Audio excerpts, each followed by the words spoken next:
Bos, 'n fantastiese Afrikaanse fliek wat ek baie graag wil oor praat.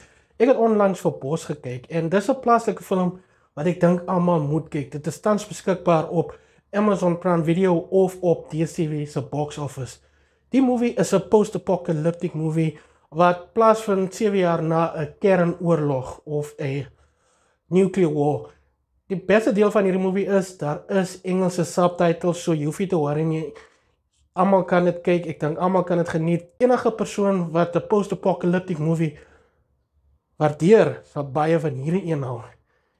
Toe die movie begin, het ek klaar gesien, dit lyk asemrowend. Ek meen, die cinematography in hierdie movie is fantasties en die acting, ek kan nie genoeg daarvan kyk nie.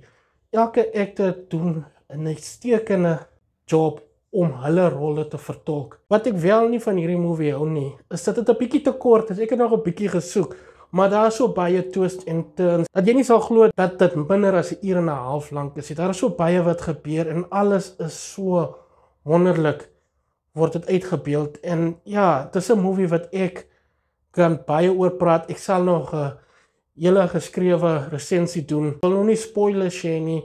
Al wat ek kan sê is hierdie movie is a must watch. Ek dink ek sal hierdie movie graag aan vir my ouers ook verwys, want ek weet my pa sal baie daarvan hou. Daar is 'n paar references na die Bybel wat ook awesome is. So ja, Bos of The Forest is die moeite werd om te kyk. As jy dit nou kan hier op box office of op Prime Video, dan moet jy dit doen. Moenie uitmis nie.